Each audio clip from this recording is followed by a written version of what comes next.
views and opinions expressed in this podcast by the host and or the guest do not necessarily reflect the views of the host and or Paranormal Buzz Radio and or its sponsors. Use of any material produced by Paranormal Buzz Radio without express written consent is prohibited. Paranormal Buzz Radio will not be held responsible for you holding your knees, crying, and rocking in a corner in a puddle of your own urine, or being beheaded by a group of children in a cornfield. In fact, if you come across a group of children in a cornfield, we promise to make fun of you as you run away screaming in terror.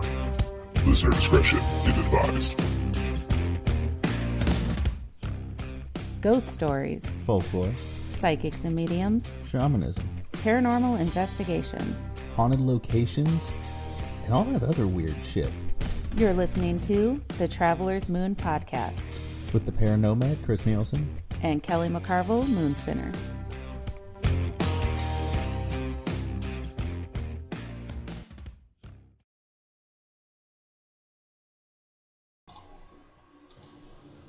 Here are your hosts, Chris and Kelly. And here they are. For now. Welcome, everybody, to the Traveler's Moon Podcast. If for some reason this broadcast were to be interrupted, the sky ate us. Yes. There is a strong possibility tonight that we will be struck by lightning and or sucked up into a funnel cloud. And if we do, we sincerely apologize for ending the show early, but we got better shit to do. You know. I feel like that's pretty much what it comes down to. We got better shit to do. So, yeah. With the better shit to do, like figure out how a tornado works. Is this what what's in the eye of the tornado? What is the better shit? For science. Speaking to all these people. For science.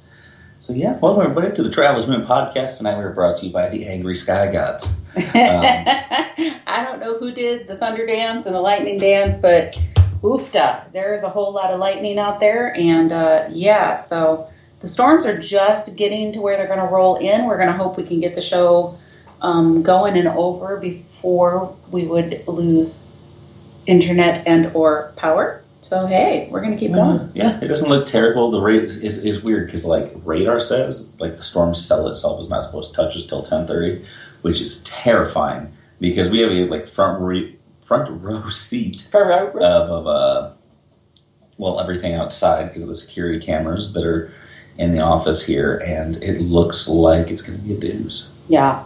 Yep. And we can see the cameras flashing now, so it's going to be awesome. Yeah. Anywho, let's talk about something more fun than tornadoes. Yeah. It's going to be a kind of a low energy show tonight. We're kind of pooped. Been a long last few weeks. And we're not complaining. No. Don't get us wrong. We are so not complaining. But like I mentioned in chat, my goal for the night is to try as little as possible. So. That sounds so horrible. You know. That's who I am as a person. And I think that's why everybody comes. Is it now? Okay. Probably not. Okay. Yeah, Kim, you had some storms rolling into your area too. So that's what's heading our way. So thanks for sharing. Yeah, you know. Sharing is caring. So. Yes, the tiredness. The tiredness is because we are what I like to call road worn. We have been going nonstop. We didn't get a last show because we were actually in transit. Yes. From actually the topic of our show tonight. That's true.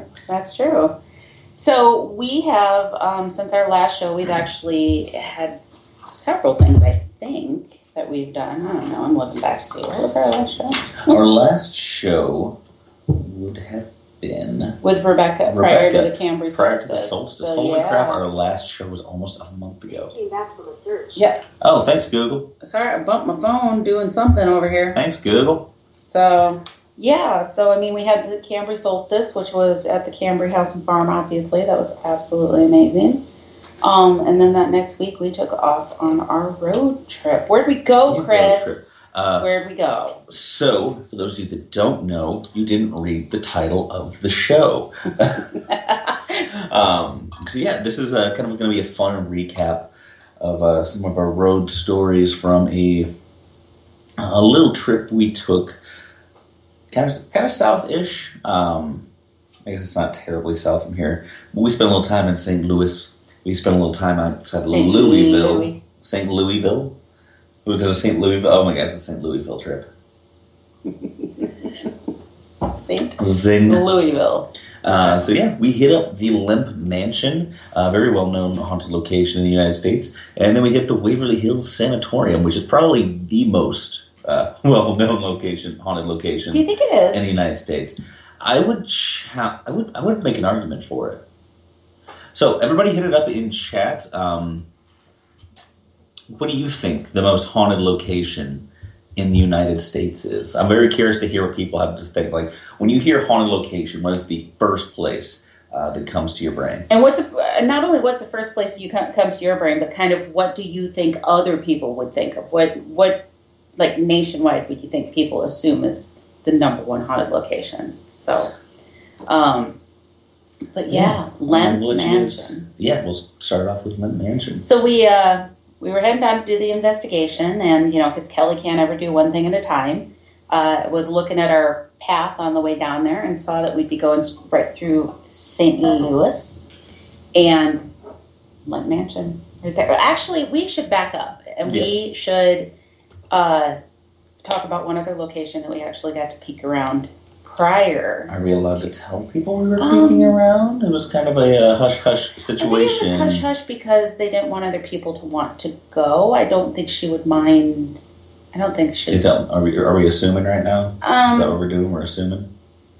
I don't think at all that she would mind. She just didn't want other people to want to we've be been able horribly to go, teasing these people to be awfully rude not to tell them. Yeah. That prior to Waverly Hills Sanatorium and the Lemp Mansion, we got a chance to poke around the Mineral Springs Hotel in Alton, Illinois, which is basically St. Louis. I didn't realize that.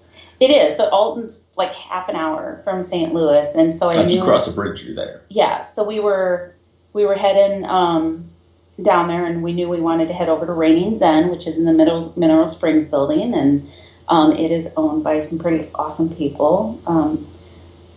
Donna and, good Lord, I can't think of his name. Donna and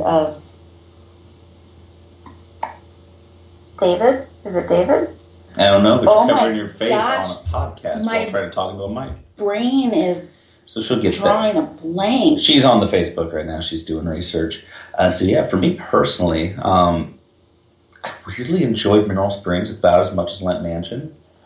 As far as like the interactions went, to the point where like I feel like I got a bit more out of the, what would you say, hour or two that we were in Mineral Springs versus an overnight in Lemp Mansion. I don't know. It was pretty cool. Mineral Springs was cool. So Mineral Springs is located obviously in Alton, Illinois. And it was, I don't know the history of Alton as well as I probably should, but it obviously was a hotel. There is a spring that's in the sub-level basement, and there was a bottling company that was in there. It's just a pretty awesome haunted location, and so we stopped into the store. Shout out to Raining Zen. Oh my gosh, Raining Zen. It is a metaphysical shop. It is phenomenal. It has grown so much. I think it's Dave. So, stopped in there and saw the owners, and I told her that we were just stopping through, and that the people we were with, because we had the awesome and wonderful Chebecca. Is that what we're calling them now? Chebecca. I just kind of rolled off my tongue, and it felt right, and I think that's what we're going to do. Of course, Chad Jerry's of Augusta Paranormal, Rebecca Williamson is of the Cambry House, but when we get them in the same room, it is Chebecca. They're going to be Chebecca from now on. And I'm like... But I ran into the owner, and Donna, and was telling her that, I had 3 people with me that just wanted to make sure they got to see the building and holy shit, get in and support the shop. And she's like, well, hang on, let me grab you a key. So, we got to take a impromptu tour of the haunted locations of Mineral Springs. So we started out in the swimming pool area, which the most well-known spirit for that location, at least from the stories that I heard, is about a little girl who actually drowned in the pool. And I want to say that is a documented case. When it was a hotel and it was the pool was open and functioning, that there was a little girl who drowned in there. And then there is a sub-basement, which is actually where the spring was. That was pretty cool. We had some stuff happen down there. Yeah, I almost dislocated Kelly's arm. Yeah. She's like, I bet you can't. And I was like, watch this. Yeah, it was just a random bet, and he pulled my shoulder out of its socket, and then we moved on our happy little way. But no, what really happened? So yeah, we were in the sub-basement of the Mineral Springs Hotel, and it's me, Kelly, Chad, Rebecca, and we're all just kind of staying down there. And it's sub-basement, guys. It's the basement below the basement. So naturally, we want to see just how dark this is. Well, and what I'm going to throw in there is I've worked in a goddamn cave. And it's comparable darkness. Oh, yeah. Like, you can't see anything. You literally cannot see your hand in front of your face. It is black in there. So, what better thing to happen during that intense silence than to have something hard smacked against something metal? Yeah. Or something metal smacked against something hard. It was a metallic bang, is what I'm getting at. And it's the weirdest thing to have to explain to people. Because, yes, I'm a paranormal investigator. Yes, I have been doing this for quite a while, like 12-ish years. I am still the biggest chicken shit. So yeah, naturally, like the bang happened, I jumped, and it was kind of bananas. And so he happened to be holding my hand at that moment, and when he jumped, my arm went with him, and thus dislocated shoulder. Not really, but yeah. It was loud. So that started the trip. That kind of set the tone for everything. Yeah, it was fun. So pretty intrigued with the Mineral Springs. Maybe keep your eyes on the Traveler's Moon page for future things. So Lemp Mansion. What? Let's talk about Lemp Mansion. So, and I just might have started this off on the wrong foot here because I had mentioned, like, just maybe, I preferred Mineral Springs to Lemp Mansion. As far as activity goes, I feel like that almost was correct. But it was so cool to be able to kind of explore this awesome old building. And it was cool because we got a couple rooms that were right across the hall from each other. And because of that, we basically had the entire second floor to ourselves. Right. So the mansion has a total of 4/5 rooms because there's 2 rooms up on the 3rd floor as well. But one of the 2 rooms is actually 2 rooms put together. So technically there's 5 rooms, but yeah, you rent them out as 4. So yeah, we had both the rooms on the 2nd floor. The rooms, guys, are... So I realized we didn't really post pictures from this last trip. Keep an eye on the old Facebook machine after this show, and we'll upload them all, because, I felt out of place. It was so bougie. It was so bougie. Our bathroom... It was swanky. Not even kidding, guys. It was easily 2 times the size of the room we're sitting in right now. I would argue 3 times the size of our office. Potentially. It was so cool, though. It was so cool. All marble and big windows. There was this really cool shower from what I'm guessing was the 1930s that sprayed you from the top and the sides. It was... Yeah. I gotta take my silly shower that day. It was so fun. It was kind of awesome. So once you got past how amazing the rooms were, because, it's like this great big parlor room, and then there's this great big room that has the bed in it, and then this great big bathroom, and that's just our room. That's just our room. So you go across the hall where Rebecca and Chad were staying, and they basically had the same setup except for the bathroom. They had 2 great big bedrooms, and then their bathroom was on the hall a little ways. Sorry about that, but it's just gorgeous, just so pretty. But the Lemp mansion, the Lemp family was this building's got a lot of history. I already knew I was in touch with kindred spirits because the Lemp families were brewers. Yes, yeah, well, and for whatever reason, when I knew that we were going, and even every time I've thought of them, I knew it was brewers, but my brain wasn't going to beer. I don't know what it was going to. It was Like baseball teams? no. I don't know if it was going to like wine or if it was going to. I don't know. It just wasn't. Beer was not coming to mind. But yeah, it was beer. Lager beers, to be exact. I don't know how much history we want to get into about all this. Yeah, we can kind of skirt it. We don't have to go into like the deep details. So this was actually really like a family fraught with tragedy. It really was.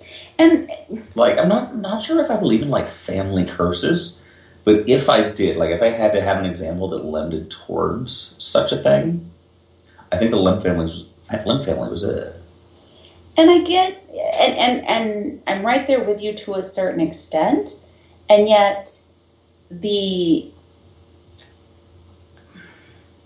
a lot of the deaths were suicide. So, but yeah, you could still look at it. Was it a curse driving them to suicide? You know, so who's to say? But yeah, so you know, the Lemp Mansion was built in the early 1830s,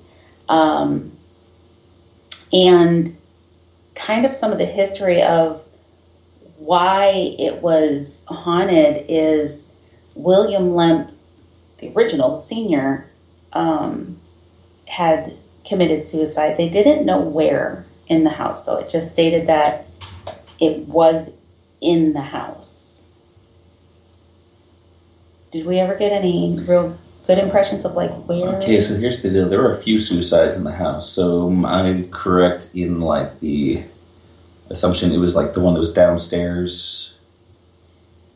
So the one that was downstairs in the office would have been the second William. Okay. Yeah, and then the third one died, I think they said on the third floor. Wasn't there one that was potentially down a room? What we're getting at is there's like a few too many suicides in this house. And you have to keep in mind, this is a functioning bed and breakfast and restaurant. So, I mean, they share some of the history, but they don't spend a whole lot of time talking about it. But Rebecca and I, well, we all did some research, but Rebecca and I dug and we had some of the details. So, you know, we really should have remembered this better for this podcast. Yeah, honestly, if you want a step by step, you should probably hop back and watch the live stream. Yeah, that's what I was just going to say. It was kind of a fun thing. We got a chance to take people kind of somewhat along for the trip. So, yeah, there was a few suicides. One suicide that might not have been a suicide. Yeah, and I think that was the first one, because it would have been Frederick Lemp, which was William's first son, died under mysterious circumstances. So it doesn't really say, they don't know for sure if it was a suicide. There's thoughts that maybe it could have been a murder, but they don't have anything obviously to back that up. But then it was 3 years later that, and this is where I think that we think it was probably our room, because William Lemp shot himself in the head in the bedroom. And we're just assuming that would have been the room that we stayed in, because that's like the master bedroom. So, yeah. Yeah. Anything memorable from the investigation? You know, it was a little bit tougher of an investigation, and I think that we need to address that, because, you know, we got to the mansion around 5:30-ish, and like I said, there is an active restaurant on the first floor of the mansion, and so there was a lot of people in there, and the restaurant actually closed down at 8. But there was a wedding with a fantastic band. Oh God, that band! That band. Can you call them a band? I mean, there was a bunch of people outside at the wedding, all playing instruments. Can we say that? Yes. We're not positive they were all playing together. But not in like an ununiform way that, like, say, jazz music is, where it's... No, because that's good. It's intentional rule breaking, and it's doing it in just the right spots, and there's an appreciation level that I have for jazz. I would have the same appreciation for this as maybe like the sound of like 4 or 5 cats getting run over by a lawnmower. Yeah. Which, as I say that out loud, feels like a bit much. It wasn't good, but it wasn't that bad. There was horns. I think there was an accordion. It was weird because on one, like, there would be going through phases where, like, oh, these guys are trying to sound like the Ramones, and then there's like a full brass section. It was the oddest thing. So between the restaurant and the workers being there after the hours trying to get stuff cleaned up and the wedding outside with the band, it was pretty noisy in the mansion until probably 10:30 or 11, probably pushing 11. So, I mean, we were able to look around and we were able to, but yet the interesting part of it was we'd get up and we'd get into the room we were staying in, and for the most part, you couldn't hear anything. Yeah, it was kind of weird. Anymore. So, I mean, kudos to people who built the houses in the 1800s, man. They built them things well. Because we really probably should have been hearing at least the band. But, yeah. So I think most of what I got was more just impressions of stuff. So the biggest thing that I got is at the back of the mansion on the main floor, there's like this atrium room. And they have it painted to be like all kind of tropical-y in there. I don't know what else you'd call it. Leaves. Yeah, there's like leaves all over the walls and stuff. But when I walked into the room, so when I get into locations that have a lot of history to them, sometimes when I walk into a room, the room is actually like transformed and I can see what it looked like previously, and or maybe a particular time, or I might see a person who used to be in that room. So when I walked into that room, I actually saw how it used to look, and it was just full of plants, like great big, super green, like I don't even know what type of plants, because I'm so not a green person, but like just great big leaves. There were some of them that had leaves that were probably a foot long and 6 to 8 inches wide, like great big, almost tropical looking plants, but they were everywhere. Like you'd have trouble walking through there because there were so many plants and stuff in there. And so that was the impression that I've got of that room. So then later that night we were downstairs walking around, and I realized there's like little plaques outside of every room that just kind of says what was that room and everything. And so there is a plaque that's outside that door that said that that was Mrs. Lemp's atrium, and that when she lived there, she had it full of tropical plants and birds, tropical birds. Who knew? So that would have been super cool to see that when there's birds in there. But the only other thing I got is when you were standing in that tropical room and looking out towards like where the back door was, it felt like there should have been a bigger door there, and it's not now. And I'd be so curious to know if there ever really was a bigger door there. So, Do you guys hey, we are on a show. You gotta go. do you not hear that? Sorry. Okay, so yeah, Lemp Mansion was kind of a fun. Got a lot more enjoyment out of the history than we did maybe the need a paranormal investigator has to collect findings, since that's the word we choose to use. I tried leaving the comment in chat, but I know it didn't go through. We did end up kind of getting down into the basement area. I don't know if it was technically the basement. I know we were in a walk-in freezer. I know we were like near where the entrances of the caves were, so I'm assuming we were as far down as we could. So yeah, we were able to get down there. It was just kind of a chill night, and I'm waiting for my co-host to get back here, dealing with a wee family problem. But yeah, I wish I had more to give on Lemp Mansion. So for me personally, I didn't really get much anything. And sometimes I wonder if it's not because I'm in a kind of active, not like paranormal active, but like fleshy kind of active environment where there's just so many people going around that for some reason I just can't tune into stuff. But yeah, I was waiting for you to get to Waverly.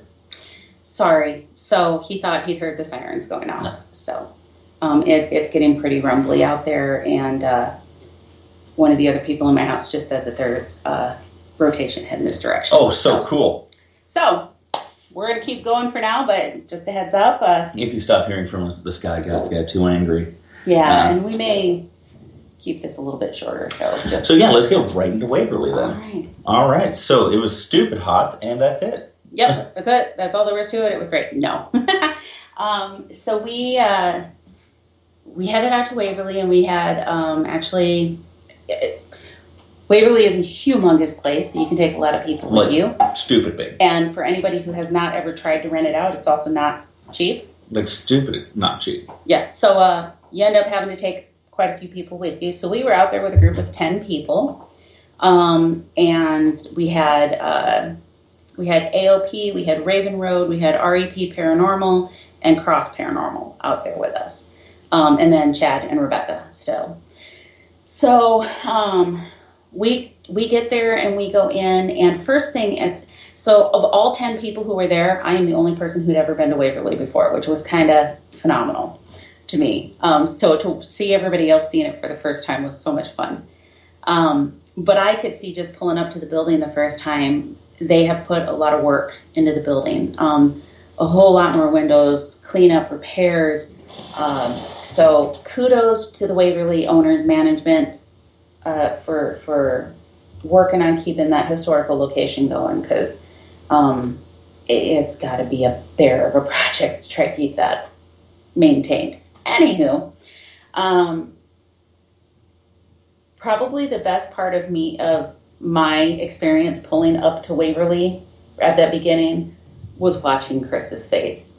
It was the best. So it's the weirdest thing. I don't fangirl over people, but when it comes to like creepy old places, I fangirl pretty good. Do we need to switch seats so you're not staring at the cameras? No, I'd rather watch the camera so I know what's going on. You look terrified right now. I was trying to see if that was the air that popped on or if that is tremendous rain falling. That's the air. I think it's the air. Storms are for people. Yeah. No, so, and it was weirdly counterintuitive because we had Reese with us. Mm-hmm. And Reese is like 15, which means I've been itching to get into Waverly Hills Sanatorium since before that kid's been alive. Yeah. So I get there and I'm like running around and I'm absolutely cheesing. I'm like grinning like an idiot and I'm like, oh my gosh, this place, this place. I'm like, holy shit, tens of thousands of people died here. And I realize I'm just like going through all of these like, oh my God, this is so exciting kind of emotions about a place where tens of thousands of people died. Yeah.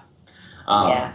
But it's hard not to, because it's a place that you've been waiting to get into for forever, and it's so well known, and you're fulfilling a dream that you've had forever, so it's hard not to be excited about it. Yeah. So yeah, as far as the actual investigation part of it went, ladies and gentlemen, PSA for anybody who is planning on making Waverly Hills Sanatorium part of their future investigation, our itinerary, their paranormal investigation schedule, book 2 nights, please. Oh, God. So we actually, I'll call it part of the investigation just because it was time we were there, and we were actually doing things that kind of interacted in a way that I guess would elicit sorts of responses.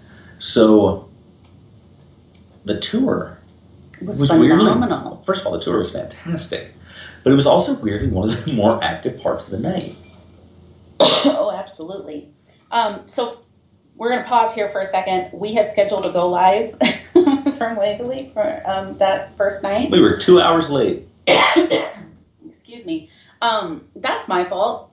So when I went to Waverly the first time, they basically gave us a tour that said, here's the stairwell, here's how to get from first, second, third, fourth, fifth floor.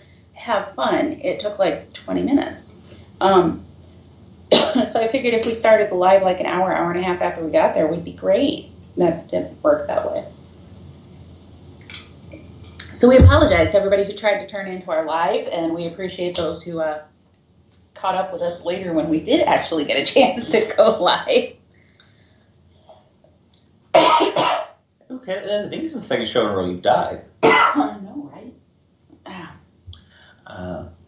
So yeah, it was and I'm noticing that there's a lot in the comments about the bats, and it's absolutely correct. Like the Fear and Loathing in Las Vegas references, for anybody listening who might get that. First of all, I need to preface with you might be one of my favorites, if you understand this reference. But yeah, then like we're getting the tour, and he's like, okay, so I know your impulse is to turn lights on. We recommend you not doing that because of the bats. And while we're live streaming, I'm like, bats, who's scared of bats? So I've got Chris is, like, that's the who's big scared of bats. mount on the cell phone light. I've got the actual flash going for the phone as well, just so people could actually see the live stream. And once we hit anything past like the first floor, a lot of the live stream was me just ducking, like bobbing and weaving. Like we couldn't stay here; it was backcountry.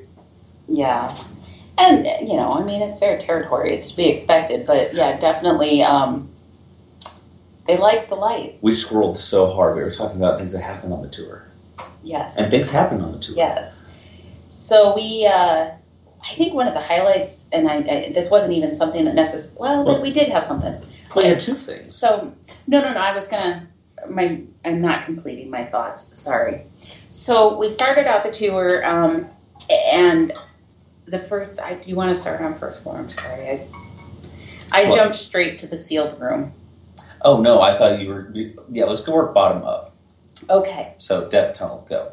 Death Tunnel. The Death Tunnel's an odd place. It's a really weird place. At one point on the tour, because we're on the tour still, we had to actually stop. And everybody kind of took pause because we thought we were hearing, like, people down conversations. Yeah. And it was female voices. Multiple people were hearing it. And I have to say, the guys that were with us, those are some brave MFers, because they hear these sounds or they see something happen and they just take off going after it. And don't get me wrong, as paranormal investigators, we'll do that as well. But this is a ginormous location that you could break into. And if there's people in there trying to cause problems, they just go after them with armed nothing more than a flashlight, But anyways. Yeah, so first floor, second floor, or second floor. Death Tunnel. Well, let's finish the Death Tunnel. So we heard the voices coming from down the tunnel as we were talking about it. We hadn't actually got to the top of the Death Tunnel yet. We're hearing the conversations coming. Two of the guys take off, head down to the Death Tunnel to see if there's anybody down there, and of course there's not. But multiple people very clearly heard a female voice coming from that direction. So that was pretty cool.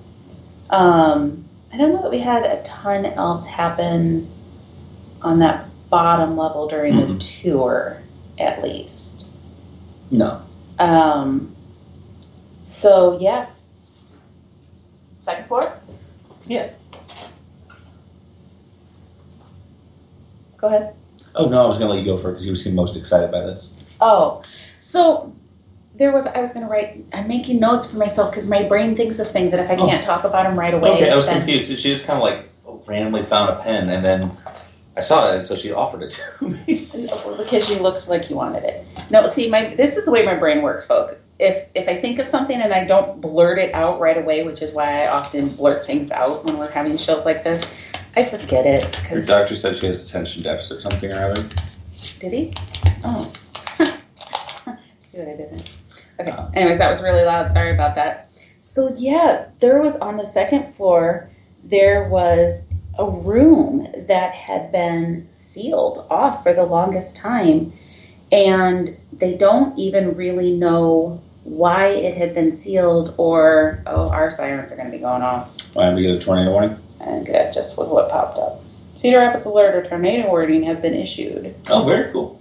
So, let's just keep continuing as long as we can. Well, if the sirens go off, we're going to have company because I told them to come down if the sirens go off. So, but yeah, this room was interesting. So,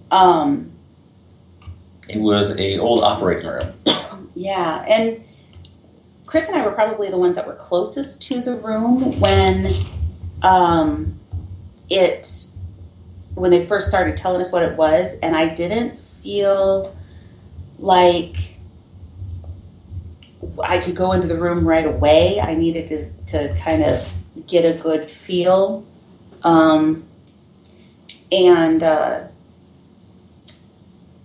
It was interesting because the energy that was coming out of that room was very scattered, just very like ping-pongy.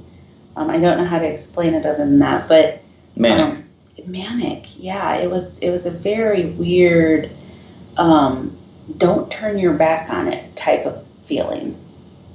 So I know you got some impressions out of that, right? Yeah, I mean, it was weird because it was honestly just kind of that. It's the kind of manic energy at one point, whoever's in there, and he's a grown-ass man, but he was trying to play peekaboo with me, which is bizarre enough. So I think whoever was in there,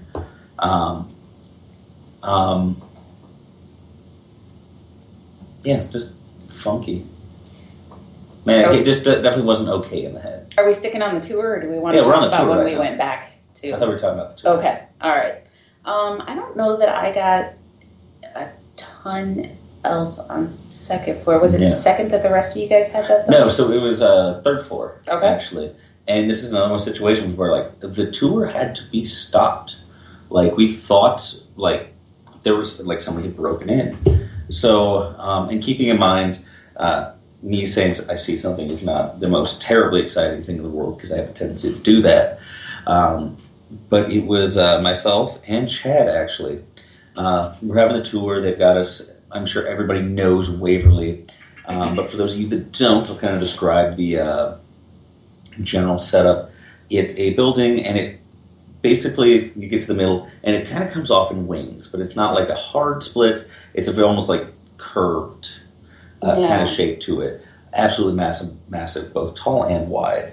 And we're kind of leaning on the towards the south side of the building, and we are out on like the balcony areas. So this building was actually designed to catch the incoming wind because they thought the fresh, clean moving air was really helpful for the people with tuberculosis. So they're out there, they're kind of explaining all this stuff. And Chad and I looked to the north end of the building. And I want to say I'm getting this backwards now that I think about it. Anyways, we're looking to the opposite side of the building. And on that side, there is a single post with a light. So it kind of put some ambient light into that wing. And Chad and I both see what looks like someone walking around down there. And, we're kind of like back and forth, like, hey, do you see that? Like, holy crap, it's is that a person?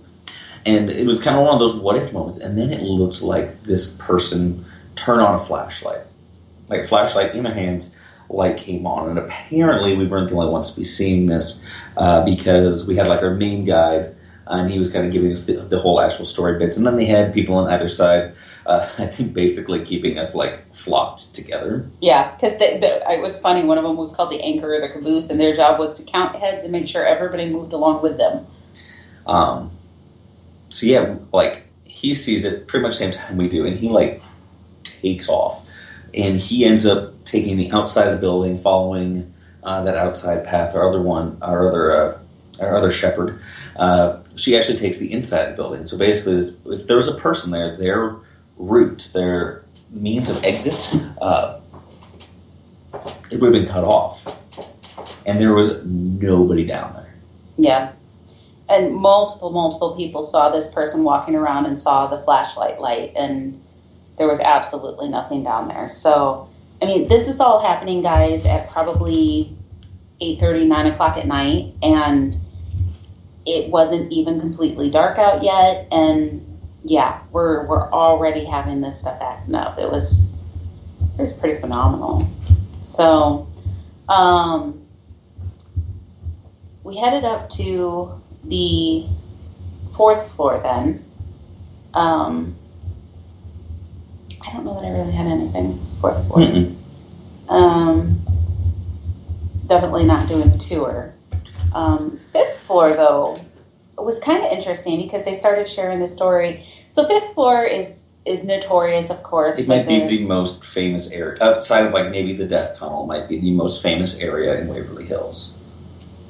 Yeah. And that's where everybody gets the room 502.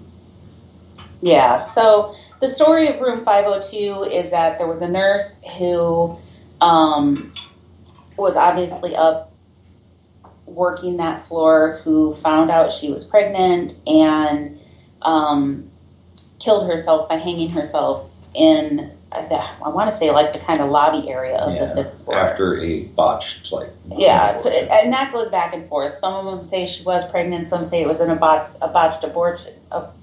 The bet. Either way, it applies to pregnancy. Right. And so that's the story. But the guides that were with us have told us that they've been trying to do a lot of talking to this nurse that supposedly killed herself up there to try to get her story. And they're actually getting a different story from her than what that story is. And that made sense to me, very honestly, because I never got that feeling like she had killed herself or that it was the story that was being shared anyways. And in reality, what they're being told happened was that she, in the room next to 502, it wasn't even 502, that she had another worker who attacked her and raped her, and that's how she got pregnant, and consequently they don't know, if she killed herself or if somebody did something to her. But what they had gathered was at some point in the struggle he had done something to, I think this is more her phrasing, hurt her neck. Yeah. And that's try to cover up that they'd hurt her. The thing that sold me on their story being more accurate is that as they were sharing this story, I was almost connecting with her. And they were saying that, they didn't know for sure if it was an inmate or if it was a worker, and she's like, it was a coworker. She told me his name. Now I told them what she told me his name was, and they told me that's not what they had gotten in the past, but I got the name Peter. And I think the thing that broke my heart about it is as they're sharing the story, you have to think she's up on the 5th floor working with, that was the children's unit, was the 5th floor. And when she was attacked, she didn't scream because she didn't want to wake the kids up. She didn't want the kids to see what was going on and have to deal with all of that. So she stayed quiet so she didn't bother them. And that's just like, how big of a heart do you have to have, first off, to be a tuberculosis nurse knowing you're probably going to die from doing your job, but then to also be so conscious of them that you'd go through that without trying to call for help. You have a really big tendency to make shows depressing. Thanks. I'm just noticing this like the second show in a row. It's like, oh my god, that was so sad. And then I don't know how to segue into anything happy. Well, I'm sorry, everything's not happy and I sweet know, as we a deal with dead light, people, so. and for some reason I'm hoping for happiness. So how was the investigation? Oh, go ahead. Yeah. How was the investigation? It was okay. I'm trying to think. There was so much going on that it was hard. We did end up going back to the 2nd floor and going into that room that had been sealed off and trying to do some communicating in there. It was still very scattered. It was still very manic feeling. And probably the worst that came from any of that is there was a time when, and I don't even remember why you guys left the room, but we'd all been in the room, and you and Reese walked out of the room. And so I'm in that room all by myself, and I hear him go, oh, she's alone now. And it just the tone of the voice the way he said it was like, this is not good. I need to not be in here by myself, you know? Because, and it was almost like, you know how you've shared the story of Gracie that she's like pacing, and something got said, she stops dead in her tracks. That's kind of how this was, is he was very manic and like bouncing off the walls and not like, you wouldn't even necessarily have thought he knew we were there, but the second you guys lost the room, he stopped moving and looked at me like, she's alone. It's like, oh shit, this is not okay, you know? So yeah, I left and came and found you guys. I was like, so I wish I had been like taking notes or something throughout the course of the investigation, because it was one of those weird nights where like there was so much to it, and it wasn't even in like the grand scheme of things. It wasn't like the most crazy active investigation I've ever been on, but we covered so much distance. We did so many things, and like it was the weirdest thing. It was like 4 a.m. before we knew it. Yeah. Like, oh shit, it's 3:45. Let's go just take a blast the place with pictures kind of thing. Just to use up the last 15 minutes, because we, I think, only cleared, like, really got to investigate a few floors. And that's where Chris was saying at the beginning of this, you know, you really need, if you're going to go do a proper investigation of the location, you need multiple nights. Oh, 2 nights easy. Because we weren't dawdling by any means. I mean, I feel like we were kind of rushing through the floors even as it was, and we only got to what, first and second floor? Oh, yeah. We only really, so, yeah, first and second one, the ones we really got to. We did, like, hallways in the other floors, but yeah, aside from that, the only place we actually spent time was the Death Tunnel, and that was because that was on my bucket list. The Death Tunnel, we had kind of an interesting experience. Okay, so I guess we both did. Yeah. Go ahead. So the Death Tunnel, we went back, and it was Chris and myself, Kim and Cynthia, and then Cross Paranormal. And several of them wanted to walk down the body chute to the bottom, but there was a few of us who didn't, so we stayed up at the top. And it was me and Kim and Cynthia hanging out at the top of the body chute. And on our way to the body chute, you have to walk down this hallway, and there just happened to be like a great big bouncy ball that was out in the hallway.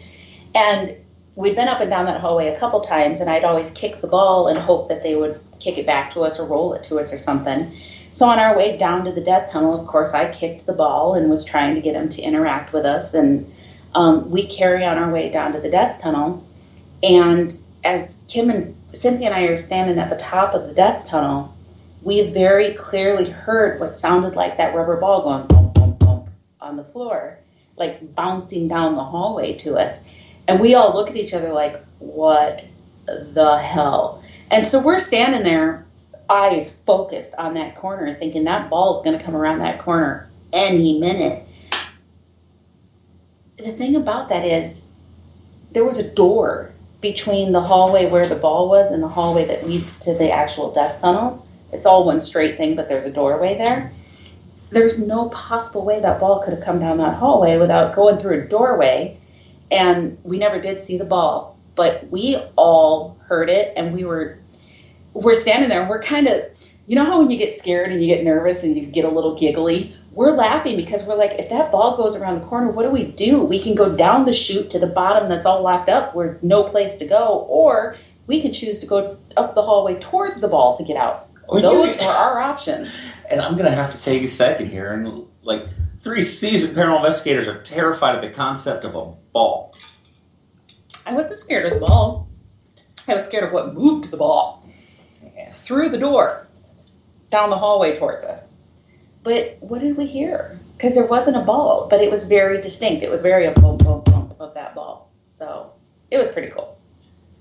Yeah. And so I've always had a kind of weird fixation with the Death Tunnel. I don't know if it was like the Booth Brothers videos or anything like that, but like I'd always like, since I'd heard of Waverly, since I knew like I needed to go there at some point in my life, I'm like, I'm going to the bottom of the Death Chute by myself.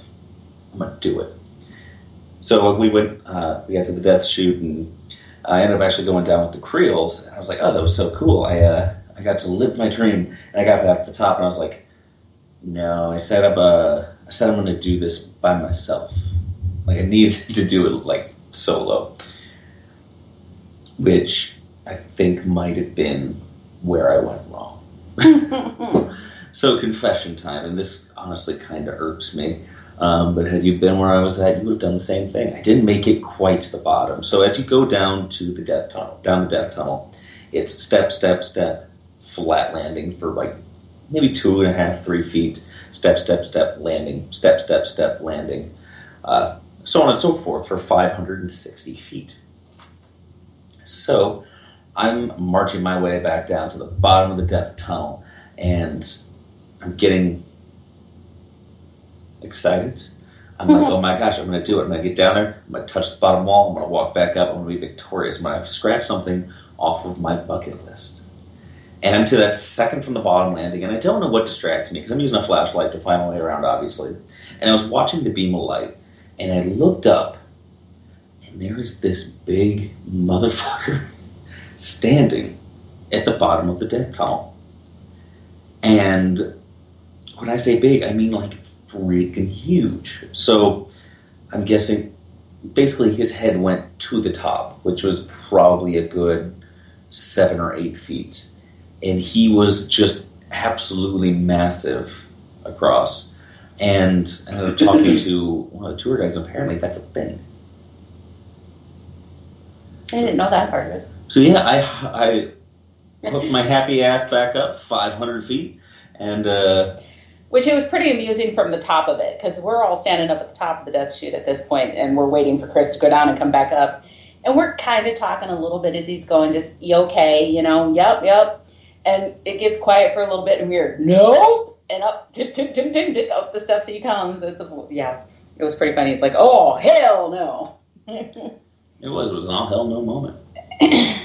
Yeah, so... So honestly, I wish we had, like, just like Waverly Hill Sanatorium, I kind of wish we had more time to actually dig into this for the show. But that was kind of the recap of the trip. It was amazing. I mean, I want to go back, and I want to be able to spend more time. Like weeks. I'm like weeks. Well, and... By myself. I don't want to... Not by myself. It seems like we spend so much of our time just walking from here to there or there to there, but I want to take some time and just sit. Like go each to of an us, individual room. Yeah, and I think that would be fun. So when we schedule another trip back, I think it would be fun to pick one of the floors and put us in a room like we would have been if we were patients there. Put one person in each room, and let's just sit there and see what we get, you know? Because I think that if it were me, and I was a spirit at a location, and all of a sudden 10 strangers walk into my room, I'm going to be intimidated by that. I'm going to probably draw back and not want to interact as much. Where if it was just one person who walked into my room, it seems like maybe that would be more comfortable. The first time I was there, that was the best conversation that I had, is I had wandered off from the group, because I have a tendency to do that. And I sat out on that porch, and I talked to one of the ladies that was a patient there, and she was telling me how, she had a lot of friends that came and go. She lasted longer than most of the people who were there, and she watched her friends be moved from the outside rooms to the inside rooms when they got really sick, and they actually confirmed this during the tour this time, that, so keep in mind, guys, this experience happened, I don't know, 8, 9 years ago, but this trip a couple weeks ago, they confirmed that when a person got too sick, when they knew that there was no helping them at that point, they would move them from the outside rooms where they had access to more of the fresh air into an inner room where it was smaller and it was more discreet, I think was their thoughts. So and at that point, they're saving the good rooms for the people who might have a chance of recovery. Right. But I also think it was also kind of like the death chute theory. Get them out of sight of the people who are trying to recover, But she was saying that she'd watched so many of her friends get moved to those inside rooms and pass away, and she lasted, so. But yeah, I want to just take some time to sit and be in the rooms and see what happens. But we definitely have to schedule a trip back, for sure. Oh, God, yeah. For sure. And I wouldn't mind going back to Lemp Mansion sometime. Oh, yeah, I'd definitely go back to Lemp. It's pretty. It's definitely pretty. So yeah, that's I guess we didn't get eaten up by the sky gods. We made it almost our whole hour. Little distractions here and there, but yeah, I mean, yeah, good trip. And this Sorry, last trip was didn't good. go Well, up. we were up at Duluth. We did the Minnesota Parent Unity Convention. Yeah. Went off without a hitch. Someone crushed a demonology panel. Crushed might be a big word, but I did have the honor of being part of a demonology panel.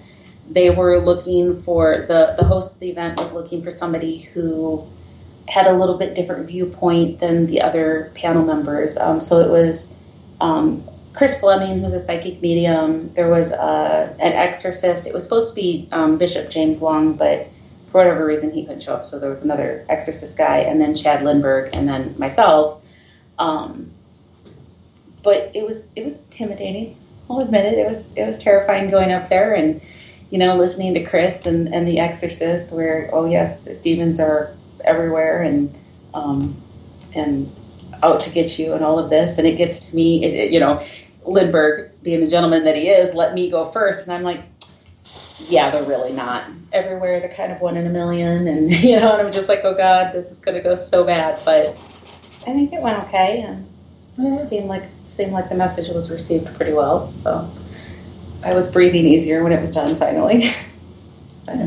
Good weekend. Got a lot of cool people. Michigan Pair, or the Minnesota Pair kind of super cool. Oh yeah. So, Went to dinner with Dustin Perry. went to dinner with Dustin. Talked to tattoos with Steve Gonzalez. Cost Dakota Landon a game of pool because I was so drunk I couldn't see straight. Yeah. Played darts with the Destination Fear boys, and just a note, not that I ever expected to ever listen to this, but Steve, if you ever listen to our podcast, thanks, dude, because we were talking earlier. I don't think we paid for a single drink. So thank you for that, because I think you bought most of them. Awesome, dude. Anyways. Coming up next for us this upcoming weekend, you can find us at one of Kelly's At Mama expos. Pat's. At Kelly's and Mama Pat's shows. Yeah. We'll be in Cedar Rapids, so if you guys happen to be in the Cedar Rapids area, stop by. Definitely. So we're going to put a plug out there. Coming up this weekend, July 17th and 18th, is the Cedar Rapids Psychic and Paranormal Expo. This is our 10th annual expo for that event. So our 10th year of holding it. We're very super excited about that. These shows offer some of the best in the Midwest. We have psychics, mediums, healers, rocks, crystals, gemstones, Parapeeps. singing bowls, salt lamps, and then we add in the fun stuff of paranormal investigators, haunted locations, shamans. We've got so much coming up. Traveler's Moon will be doing a presentation on haunted locations in Iowa. But then Chris will also be part of a drum washing presentation, which is going to be amazing. You people have no idea how hard I worked at making drums these last few nights. He sold all his drums, so all of a sudden, they wanted to have some drums available to do this drum washing, and he sold them all, which is awesome. But there was a mad panic to make some more, so they have them available for this weekend. Oodles of drums, and should be a fun weekend. But yeah, it's at the Cedar Rapids Marriott Hotel, $5 admission, running Saturday 10 to 6, Sunday 10 to 5. Your $5 admission does get you in to see all of the presentations for free as well. So, like I said, we'll be presenting Mr. Dan Class of the Haunted Hinsdale House, Chris Sutton. We'll have a paranormal panel, a metaphysical panel. We'll be covering, what topics do we all have? I don't even remember. All sorts of stuff. All sorts of stuff. So many Come things. to the show. Check out Facebook, Cedar Rapids Psychic and Paranormal Expo. And then moving forward, we're rocking a awesome event at the Cambridge House on Friday the 13th in August. We're doing an intuitive retreat after that, and after that's a big old ridiculous trip that I'm sure we'll have to make a recap show on, just this one. We need to do a better job at making notes, so we really do. Me too. And it's fun because I make journals. You do make journals, they're pretty awesome. All right, everybody. Is that our time? You ready to sign off out of the park? We're keeping Shay up. We are keeping Shay up. And we have, made it through without losing our electricity or our internet. We can say that now because the show's over. So, okay, Chris. It's been a couple of weeks it's been almost a month since I was. You got this? Are you sure? I'm so ready. I bumped the microphone. And thank you, everybody, for tuning in to the Traveler's Moon podcast. As always, I am your host, Chris Nielsen. I am Kelly McCarville. Thank you guys for tuning in. If you're listening to the live show, we love you. Thank you for participating in chat. If you're not listening to the live show, start doing that. It's a good time in chat. We are live every other Wednesday. If you don't know when that is in comparison to the Wednesday you're currently on, find Traveler's Moon anywhere on social media at Traveler's Moon. That's the Facebook, that's the Twitter, that's the Instagram. Forewarning, we don't use the Twitter. We just didn't want anybody else to steal the handle. Right. We're trying. We're just not twatters. Is that what Shay says? Twatters? Twatters. Yeah. All right, everybody. Thank you for tuning in tonight. Good night, you sexy beaches. Love you guys.